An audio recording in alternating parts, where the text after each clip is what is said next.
der folgenden Nacht, die Nacht, die verschwand, der folgenden Nacht.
So welcome to all of our friends and family and followers who are joining us at home this evening.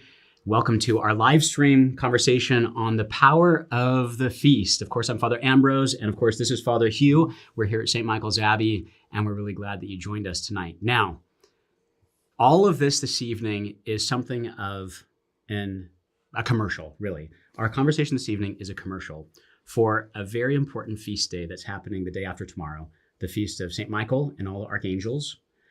And we want you to join us 2 evenings from now again. If you can't come and join us here at the Abbey for Vespers at 5 p.m. on the feast of St. Michael, the 29th, that is Friday, then we want you to join us virtually online. We're going to live stream this wonderful celebration, which is the culmination of our whole liturgical day on the feast of our great patron, St. Michael. And you can do that by signing up in the link here below, right here in this live stream conversation right now, that there's a link for you to sign up for the next live stream, which will be the celebration of Vespers on Friday evening.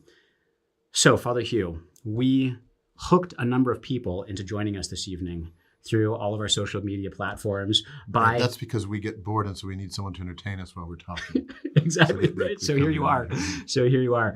And the hook was, we're going to tell you the most important thing, just the most important thing. We're going to tell you that tonight. So, Father Hugh, what is this most important thing? Well, it's not a secret, and it's not even particularly exciting sounding, but it's something which really is wonderful to experience. And that is, we can think, well, what's the most important thing about our Catholic faith? What's the most important thing for society today? What's the most important thing wrong? What's the most important solution? What's the most important aspect of this or that or the other thing, family life, you name it. But in point of fact, the most important thing would be the thing which is absolutely the last, the end, the finale, the consummation of everything that we do. Which would have to be, to use a general term, it would have to be what we call joy. Mm-hmm. That is the experience of the heart in the firm possession of all that is loved and all that is good. Mm. That's the big secret. Yes. That's the most essential thing. And that's something that always has to be kept in mind when we're in the midst of the different changes, challenges of this earthly life. Yes. And that tells us then that we should make sure that that joy is allowed to penetrate our day-to-day, week-to-week, month-to-month, year-to-year experience with what we would call the celebration of the power of the feast. Yes. Well, and because we're looking ahead to that final, as you said, the final consummation of all of that is beatitude in heaven, right? Eternity exactly. with God, and the feast, as it were, of... That's the image our Lord uses. That's his principal image for the heavenly life. So the marriage banquet. The marriage banquet, that's right. Yeah. We talked a lot about that last Lent, getting ready for the wedding feast of the Lamb on Easter Sunday. Exactly, precisely. And so this is another, the ritornello in our conversations about this Catholic joy, Christian joy ultimately in heaven, but here as we are wayfarers, we're practicing for that right now. Absolutely, yeah. So you said this was a commercial, but I would alter that and say it's not really a commercial so much as it is an invitation and an advertisement, if you will, putting you on notice that we have something to offer you that you can't get anywhere else. Yes. Now, we're not the ones that are going to be offering you the perfect joy that will satisfy your every need. That comes from the Savior and his Blessed Mother and the company of the saints. But the reminder that we must, in fact, lay hold of these things as we go about our journey, even as we carry our crosses, that's all important. That's really what we have to offer here. That's what the church offers in her liturgy and in the Christian life that we're encouraged to live to the full among those whom we love and among those for whom we care, and even among those who may be a challenge to us. So I think it's a great place for us to dive into the details of the spirit of Christian festivity and feasting. Something you just said right there is that we are advertising something important that's happening here at the Abbey in 2 days' time, the celebration of what we call Michaelmas, St. Michael's Day. But we're not selling anything. We're giving you something. Yes. And you put that in a liturgical context, Father Hugh, because you said that marking the Christian life here in this vale of tears, through our suffering, but in also the joys of family life and everything else, marking the liturgical seasons and days and events hours and moments. This really is the way that the Mass, the Holy Sacrifice of the Mass, is prolonged through the day and into the year, into the temporal order, we might say. Right. And so into our own lives, Exactly. our family lives, our concrete lives, right? So why on Michaelmas, St. Michael's Day, for example, since it's the most immediate thing the festival that we're preparing for in earnest here at the Abbey, why is that representative of Catholic life fully lived throughout the whole cycle of a year? Well, whenever the church reflects in her theology on the angels have a universalizing role. Their perspective is always very universal. One of the reasons for that is that their nature has this advantage, but also, as far as we're concerned, disadvantage. They don't have families. They don't marry and produce their own children. They don't have a particular little community that they care for only. Even though they're guardian angels who are appointed to take care of individuals, angels always do it with view to the eternal life and to the life of heaven. And so it's to the heavenly life that they aid us. And so their perspective is always universal. Granted, the father of a family has to take care of his own family and keep in mind, keep the peripheral vision of everything that's going on around him. Sure. But the principal focus is on them, where he sees the universal in terms of this particular group of people whom he loves, whom he has to take care of.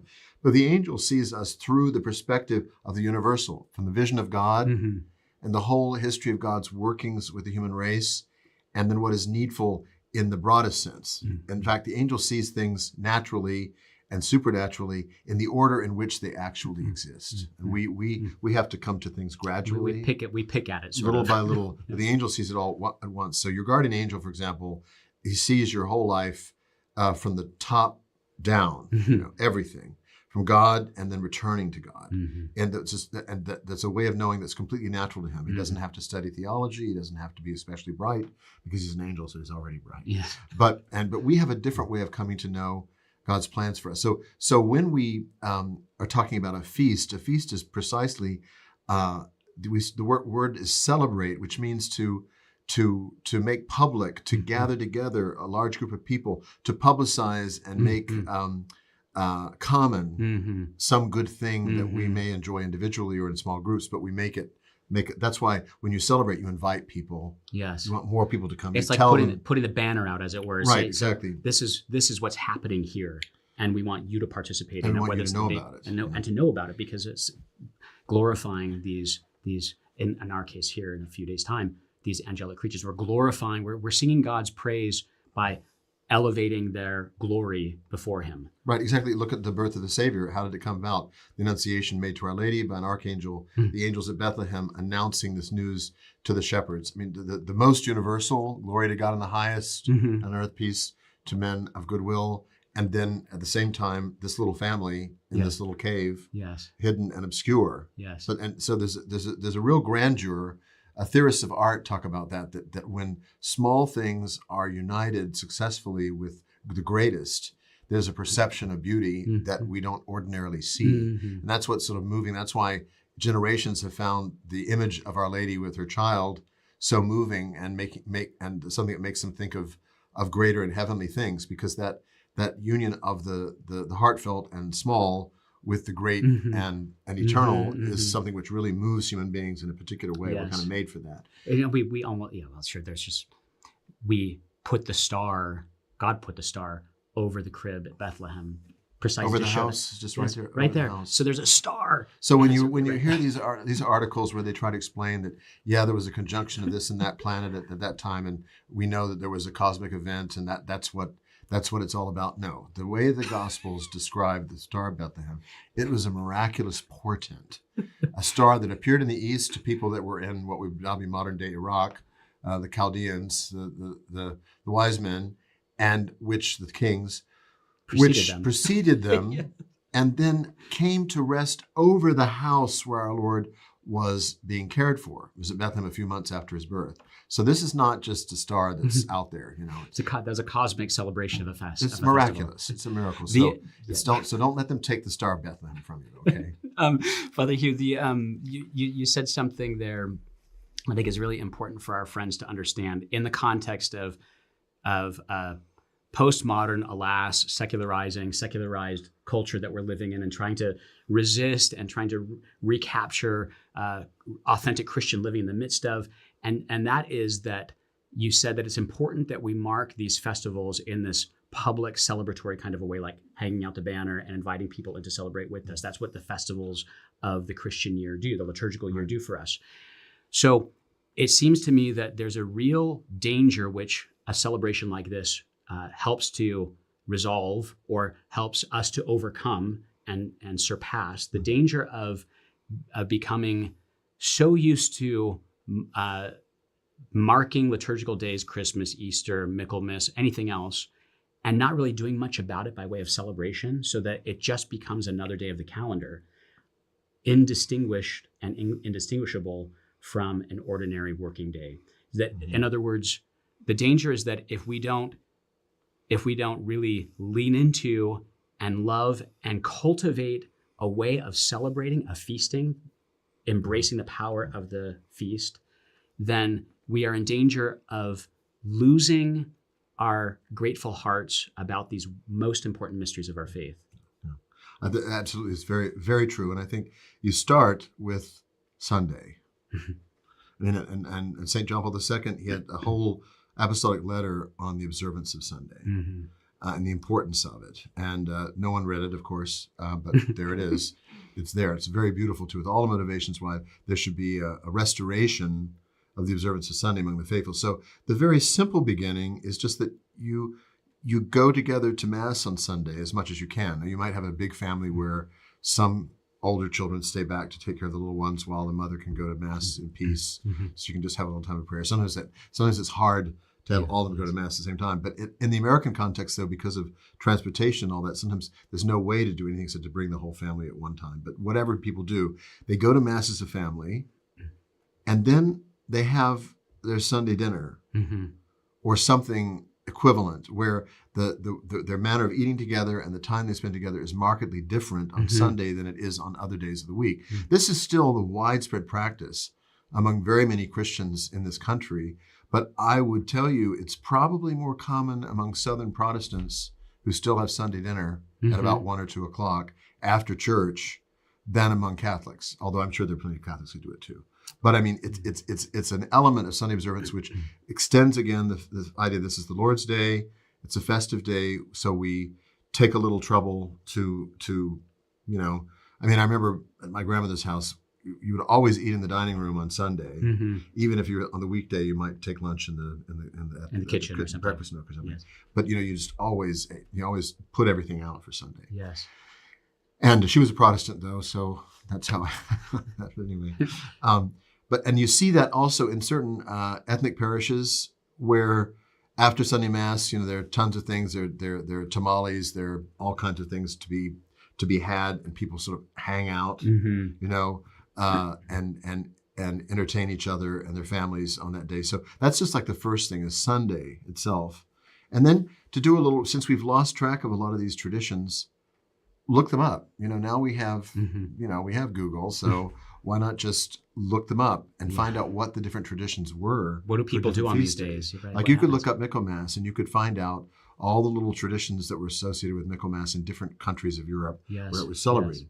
In general, Michaelmas, the Feast of St. Michael, is along with all those other feasts at harvest time Yes. that were marking that, starting with the birthday of Our Lady, the Holy Name of Our Lady, and then in the Eastern Church, the Conception of St. John the Baptist, which in the Roman Church we have in the Martyrology at least. Elizabeth and Zachary are commemorated in the Martyrology. So that idea of the new year, because that's the Jewish New Year, is right here in September, and all those high holy days and the celebration of the harvest. And so that begins that way. And St. Michael's Day is another natural way to do it. And of course, one of the more powerful because his feast day is indicates more clearly that perspective. So it's just beginning with Sunday and setting that apart from the rest of the week. I mean, and I heard a conversation not too long ago that an Orthodox Jewish believer was having with some Christians, in the many places online you can find such wonderful podcasts and interactions and so forth. And this let's hope they're wonderful. And this Orthodox Jewish person was asking, emphasizing how the Sabbath for a faithful Jew is a really important thing. It's a really important thing. And as you said, like in the Christian observance of Sunday, where it's a special meal in the nicest place in the house. And it's, in other words, making Sunday important in the same way that an Orthodox Jew would observe Saturday as the Sabbath, but all the more so for us, because for us, it's the day that remembers our Lord's resurrection. Right, and of course, and we're perfectly free to establish how we'll observe it outside of the going to Holy Mass. Correct. So we have more freedom than the Jews have. Obviously, we don't have the ceremonial Yes. obligations that they have. And it's still in the Church's Code of Canon Law that we're supposed to refrain from work which is not compatible with the sacred character of the day. And so we do try to avoid engrossing hard work projects. It used to be simple. They just said, don't do any manual labor that you would have to give to an employee or a servant if you did them normally, and just do things which are lighter, more entertaining and so on. But there needs to be that spirit of looking at the day and making sure that we can plan our lives in such wise that we can not necessarily be engrossed in work on Sunday, but rather give ourselves over to visiting, having a nice meal, resting, recreating, going to the park, go to a museum. Just spending time with each other. Exactly. Just being with each other, right?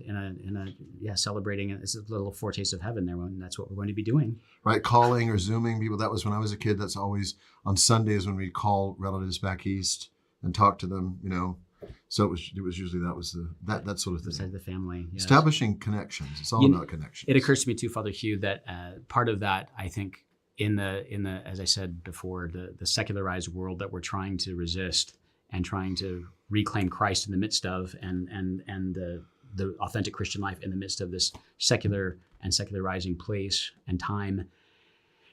It's funny how the human instinct and need for ritual and celebration is still there, even in the context of a kind of secularism.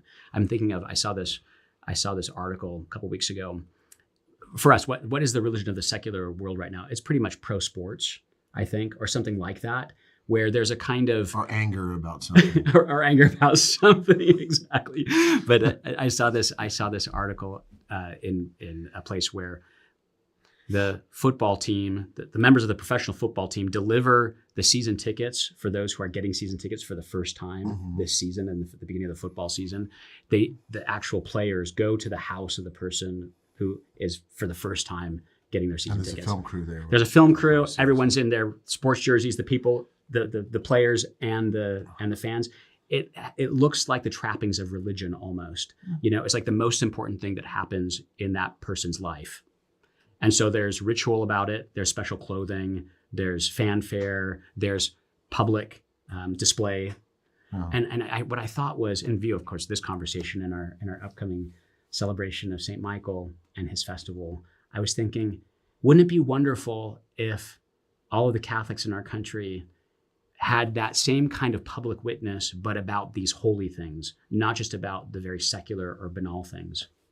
Absolutely, and those are the very things that for which we might be held in suspicion by some of our non-Catholic neighbors.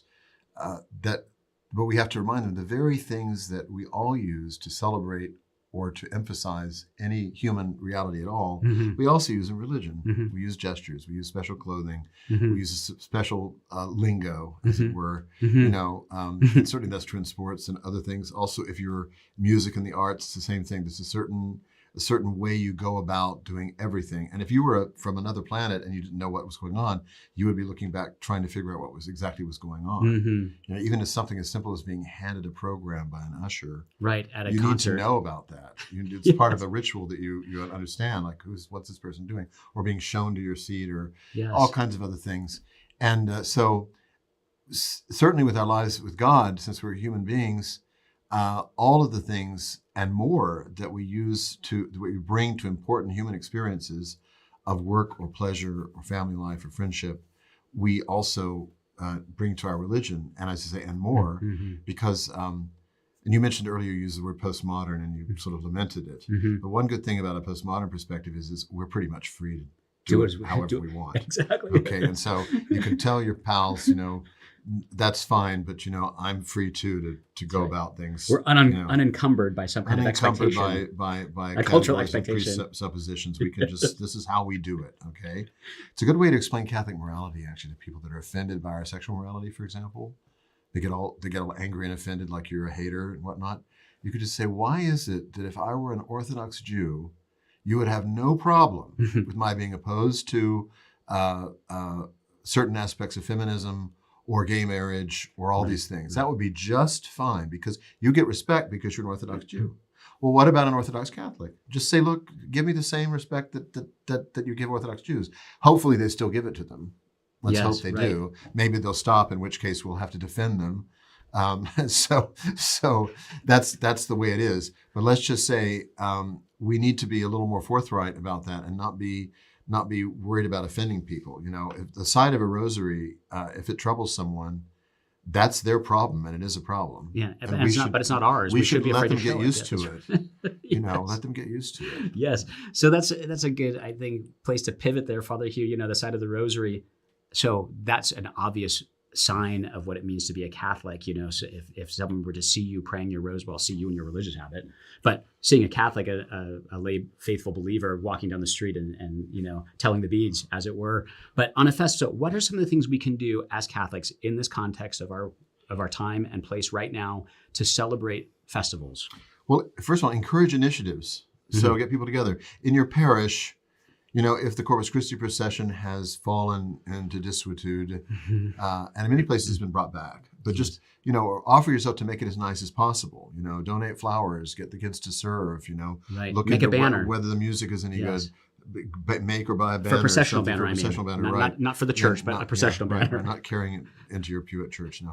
And, but just first of all, make sure that whatever you can do to make the liturgy, the common worship in your parish, better, that you're at their service, not being overly critical of the priest if he doesn't go along with everything you want, of course, but just making sure you're available and then do the things that are possible. That's a very important. We have a lot of, and in your parish too, like celebrations, receptions, and things after those processions. We have a lot of we have a lot of catching up to do in this country, in the United States in particular, because it seems like with the first wave or waves of immigrants from the old world who brought Catholicism with them to this new country when they came, and they brought with them many of the cultural traditions from their various places in Germany or in Poland or in Italy or in Spain or wherever it was.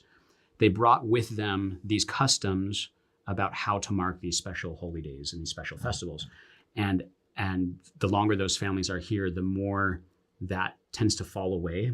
So that really, I mean, in American Catholic culture, we have very, very few things that we all share in common by way of common celebration. Probably some things around Christmas, maybe, hopefully, some things around Easter, although less of that, and some things around Corpus Christi.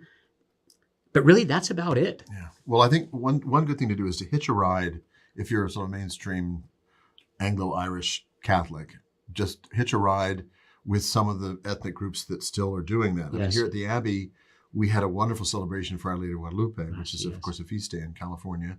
And we had many people, most of whom were of Hispanic background. Yes. And they were there. We were here all day from 5 a.m. singing the Mañanitas. Mañanitas Yes. in honor of Our Lady, which was followed by lauds and matins and lauds. Yes. And then there was a big breakfast in the hall with that celebration. The breakfast is tamales and pozole and all that kind of thing. And then people mariachi. hung out all day for the high mass. Yes. And the mariachis and all that. And then there was a procession after Vespers, and again with the banda, with the banda and the acclamations in honor of Our Lady, and then again a supper together. And there were hundreds of people here all day, and there were families that just spent the day going to the liturgies and the meals. So if you've never seen anything like that, because we grow up in the context of what tends to be a pretty pedestrian kind of American Catholicism in most parishes, most of the time, yes. So it's catechetics and yes. Sunday liturgy. That's it. That's pretty much it. So, find, as you suggest, find that ethnic group.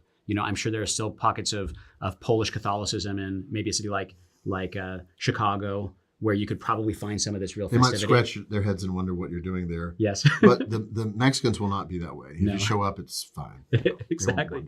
The Poles might say, "Hey, what is he doing here?" That's right. But they'll welcome you. They'll give you something. Yeah, that certainly will. Absolutely. Yeah. No, so we can learn. We can learn from the old world, and we can learn from the old world traditions. Yeah. And where do you think we might incorporate some of that, even if we're not of those various ethnic groups? Or how does that look in a family? Well, I think, first of all, look at what your family does and did traditionally in your own cultural context. Mm-hmm. Make sure you're doing those things, not dropping them out. It might be that might be the Feast of the Immaculate Conception, or it might be or it might be Christmas itself. Now, We're not asking you to suddenly serve, Mexican Christmas food. That might not go over too well. Serve the things that are traditional in your own culture, but then also just amplify it with like I remember my parents back in the good old days of publishing, Time Life Books had a 3-volume set on Christmas. Mm-hmm. It was like The Glory of Christmas, The Beauty of Christmas, The Story of Christmas, something like that. 3 volumes that boxed and very beautiful. You could look through it, and it had it had things about the celebration, artwork, music, everything. It had little records that came with it. And, to have things associated, prepare your children for the feast day by providing them with some things that you could also get from the public library. Those books are expensive, or online, that give them a sense of how this feast is really celebrated everywhere and by many, many people and in many ways. And to get a sense of that, especially songs. Just learn songs, learn Christmas carols, learn the words to the Christmas carols. Yes. Don't just, one verse of Silent Night. Right. And sing them with your it. children, yes. If you go to other countries, people know these songs. Yes. And they know them by heart. And so that was a really strong thing. If you play instruments, fine. If you don't, have someone learn how to play them. But you can really improve things just by singing together. That may seem awkward, but it's not. It's very common in many cultures. It's so human too. Yeah. My dad, that was the thing, was you'd get at the piano, and off we go. Singing at Christmas time. It was what we did. So all those things. Or there are concerts that are offered, or like the Nutcracker Suite that people go to see. There's still some of those traditions in our culture. All-night visitors. There are all these plays and things that give you an appreciation of the day. For Actually, that's an important, important feature, because that is taking the celebration, at least in the case of Christmas, is taking the celebration even outside of the context of church and religion. We did that certainly in my family too. Make a little trip to the downtown area. And get dressed up. It's winter, and go see the Nutcracker. Yeah. Because it's the season for that. But you grew up in Denver, so it's nice and cold. It's nice and cold and real wintry. Wow, but so marking those seasons even outside of the context of what's happening with the fervor of religion, but it's just a seasonal kind of an observance. And we used to get in the car and drive around and look at the decorations and houses. Yes.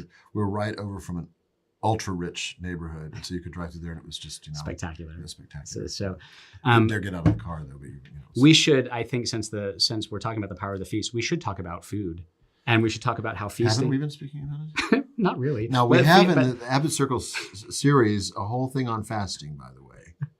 given very credibly by Father Norbert. It did very well. So too. in order to cheer me up, they asked me to talk about feasting. They've been talking about that for a while. I guess because Norbert looks very credible talking about fasting, and I guess I look credible talking about feasting. So therefore, that's one of the reasons, I suppose. All these ascetics. I'm surrounded by ascetics. What can I do? It's like Father, I live with angels. You're beautiful in your spirit of feasting. So. Yes, right. Well, there are cherubs, but their excuses, they're babies. So you're radiant in your embracing of the spirit of feasting. Yes, in any case, we say powerful. You're powerful in the spirit of feasting. Right, exactly. Well, Saint Michael is a power. He's one of the heavenly powers. So how does it relate with those two things? Obviously, in Catholic life, go together: feasting and fasting. Fasting and feasting, right? Fasting in preparation for feasting. Right. It doesn't. And the thing people will talk about how we used to observe Lent and now we don't anymore. Mm-hmm. Well, but they don't realize that, well, because Lent is not observed, it probably goes along with the same reason why not much is done for Easter either. Right. And so when you fast reasonably in preparation for the feast day, your appreciation of it as a respite. Right. As a restful, delightful respite from the earlier austerities or penances is clearly understood. That's what the Easter basket with the chocolate's about for the kids. Right. They didn't get it for more than 40 days, and so now they have a little celebration. Right. It's the diptych of the feasting and the fasting and the feasting in a diptych, and they have to go together. And what would it mean to the child if he'd eaten chocolate all of March? Right. And then Easter Sunday. And there's an Easter basket, right? Who cares? Because he's not longing for it. No, not longing that's right. For it, no. Not it's always good for human beings to long for things, as long as they're good things. Even little things that are good, like a piece of chocolate. It's not wrong to long for it. It's something good. But we just need to train our hearts because that makes us appreciate. Yes. Things. And speaking of that too, with the celebration in the home and the way of you've already mentioned how the Sunday dinner together with the family in the dining room, which was what your experience was, and to recuperate that, to recapture that, would also, in the case of family life, probably entail a certain kind of fasting, in the sense that if we're going to save up so that we can have the roast on Sunday, we might not be having such not expensive food, but you know what I mean. That's the most important meal of the week, which means that Monday and Tuesday and Thursday might be a little bit less so. There's a kind of fasting in the family economy so that we can be a little bit more lavish when the festival is celebrated. So, and that might also mean, well, we have the Easter clothes, as it were, and which means that if we're going to make it a family expense for the proper attire or for the proper food or the celebration, that means that we might be a little bit more abstemious someplace else in the family economy. Right, of course. And well, just think about it. Where's the first place we encounter the word fast in the English language in our lives? Where do we hear the word fast first? The word breakfast. Mm-hmm. All right, it's a name for a meal. But it means that that you were not eating and now you can eat. You're breaking your fast. Yes. And in the good old days, when Catholics fasted from midnight before receiving Holy Communion, as they still are exhorted to do, even by Paul VI, when they changed the rules, they still exhort us to keep the old ones, to fast from midnight from all food or drink and not to have anything at all. In those days, not even water. Before receiving communion, but then after. So people did that regularly when they made a Sunday on which they went to communion. They went to an early mass, and then they went home and they had a big breakfast. And that was kind of a Catholic thing. Yes. So much so that when I was with my first in university, and I was going for the weekend to my aunt and uncle's house, my parents' hometown, and they're Protestants, and he said, "Well, now." We'll have breakfast later because I think you're not supposed to have breakfast until you've gone after you've gone to mass. He knew that from the years ago. Yes. So it showed that the innocent that you eat after the fasting. Right. And this association with the goodness of God. So these are things we can pay attention to. Learn from. We can learn from them and as I said, recapture, recuperate them. Exactly. What about the way we decorate our homes and things for these festivals? I mean, we've talked about this in other contexts before, Father Hugh, but, manifesting the beauty of our holy religion with a nice crucifix in the family living room or something like that, or spending a little bit extra for something to beautify in a religious sense the world in which we're going to be celebrating and having festival.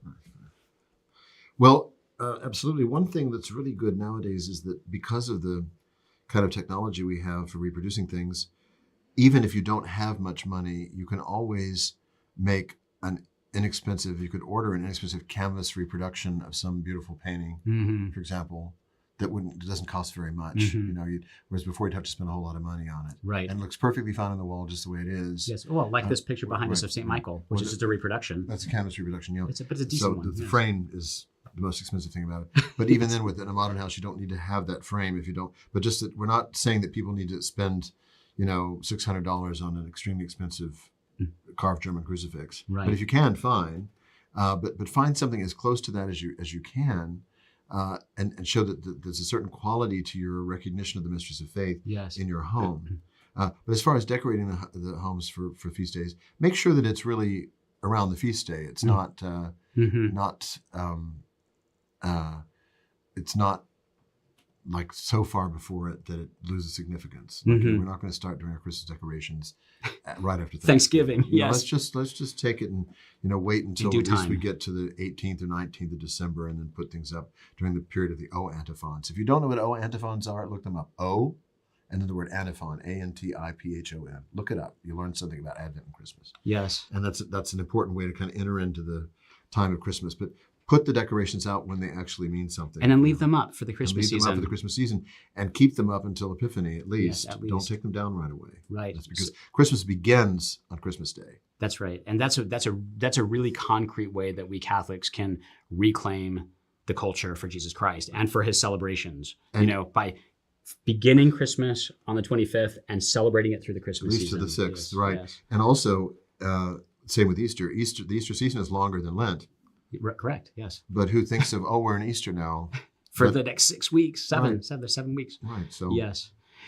Good, Father Hugh. So we're going to have some questions coming in from our friends at home, and it's a fun. And this is an enjoyable conversation already, but it gets even more enjoyable when people can start pitching softballs to us, or even hardballs too. So okay. So Father Hugh, here's one that's coming in: is what are your favorite feast days and why? So yes, Father Ambrose, what is your favorite feast day? The Transfiguration of our Lord, one of my favorites. And I don't know exactly how that would be celebrated in the old world. I love the mystery of the Transfiguration. What is it? It's a blessing of, is it grapes? Yes, grapes are blessed, both in East and West. If you go to the Byzantine Rite parishes in Los Angeles, the Russian Church and other ones, they bless grapes on the Transfiguration. In August, early August. And it was probably because they're being harvested. That's right. It's probably, again, a harvest. So many of these festivals are, the way that we celebrate the liturgical calendar is tied so intimately to human life and agrarian life and just the seasons at least in the Northern Hemisphere. Yeah. And it's a beautiful thing. I love the mystery of the Transfiguration because it's a mystery that's dear to my heart. So I love to mark it in my own personal kind of devotional life. And I mean, that's, of course, the feasts of Our Lady are by far the best. Well, the Assumption, you bless flowers and herbs. So that's another thing. Those are all the Roman ritual. There's blessings on those feast days. The Immaculate Conception, Our Lady of Guadalupe. I mean, I have so many. The Immaculate Conception, the big thing there classically in Southern Europe is the novena. To have the novena of the Immaculate Conception before, starting on the 30th, I think. Yes. That's a major event in Italy, and of course, and they do that. It's a civil holiday, and so they always talk about the L'Immacolata as the feast day, and that's a day when they really do have a big family meal. It's like the last thing before Christmas, but it's pretty widespread, with the Marian devotion and the decoration of the images of Our Lady. There's an interesting feature of in the Western European world which is as secular, if not more so than our culture here in the States. There are these places where all of the old trappings of the festivals are so endemic to the culture that even if the people no longer are going to church or have expressed any real faith anymore, they still do all the things that they used to do on those feast days, like processions for Corpus Christi, or like you said, the novena for the Immaculate Conception, things like that. The food that they eat, the things that they're doing in the context of family life are still there, even if it's bereft of the content, the religious spirit. And we lack some of, I suppose in America, in the United States, the one thing that we have that's something like that is Thanksgiving. And Christmas. And Christmas. I mean, Thanksgiving, which is not a religious holiday as such, but for us. But an inspiration it is. Certainly. Yeah. So, okay, what are your favorite feast days? My favorite feast day would have to be most certainly Corpus Christi. That would be my favorite. And then after that, it would have to be Christmas. and they're very closely related. Yes. But it's hard to pick because It's hard to pick. You're getting all these feasts all during the year, and each one that you have, you're very happy it arrives when it arrives. Yes. But I would say Corpus Christi is probably because that one is one of those feasts that sums everything up. Yes, you know, yes. It's just, everything's in It comes such a nice time of the year too, in the Easter season, and after all of the wonderful celebrations of Pentecost, and it comes at such a beautiful moment in the church's year. And it's very Catholic in that sense of public. Yes, yeah. Public and unapologetic. You know, we're out there. Okay, so we mentioned feasts. Well, of course, here at the Abbey, the question is, we're speaking about feasts and festivals here at the Abbey. Are there any events or special feasts planned at the New Corpus Christi Priory? Before we do that, before we talk about what's planned for Corpus Christi Priory, that's the new house, the new foundation. We know what their daughter favorite house feast day is. I know, obviously, because of the name. That's in Illinois, our new priory in Illinois. But of course, it's the right time to talk about the fact that here at St. Michael's Abbey, the festival of St. Michael here day after tomorrow, which is, we're getting ready for it. We've been getting ready for it for many days already. Right. You know, decorating and hiring the musicians and preparing for the party and making sure that the incense is all fired up and charged up. And so there are banners being produced, processional banners, and all kinds of wonderful things. So don't forget to tune in live, 5 o'clock on Friday evening, California time. You'll see You'll see a marvel. You can sign up below. You'll see a marvel, that's right, of light and smoke. The whole cosmos joining us in the celebration of the Archangel Michael. Yes, so come and join us for that. And he'll be there. Michael will be there. Yes, absolutely. Yes, of course he will be there. He's always there. Yeah. But especially on that day. Yes, that's the point. Yeah. More effectively than usual. So I think that Corpus Christi Priory, obviously the name indicates that feast, one of your favorites, Corpus Christi, is going to be a big celebration for us. And we're exploring there what the regional celebrations are, because of course, when you're in a place, there is a Catholic context there already. And in the Midwest, the cultural context there is much different from Southern California. Here, Our Lady of Guadalupe is a huge feast. It's a very important feast here. Whereas not so much in the Midwest, because culturally it's not the same climate there. You know, it's a different place. So we're discovering what is important in that region. We have some local saints there. Venerable Fulton Sheen is just up the freeway, hopefully soon to be beatified and, God willing, canonized. We have others in the neighborhood. So we'll see what we can discover. Just up the highway, I mean. Just up the highway. Yeah, it's Illinois. They don't call it a freeway. It's true. Okay. Here's another question, Father Hugh. What's special about the rose window on Michaelmas? Who came up with the idea to position the church window on this feast day? Well, our architect, Jean-Louis Pagès, very Catholic architect from Provence in France, he came up with that idea. It was his idea to situate the church exactly according to the coordinates of the setting of the sun on September 29th, so that the east to west trajectory would go through the rose window directly and onto the from the west to the east. Rise to the west. I say the way I meant west to the east.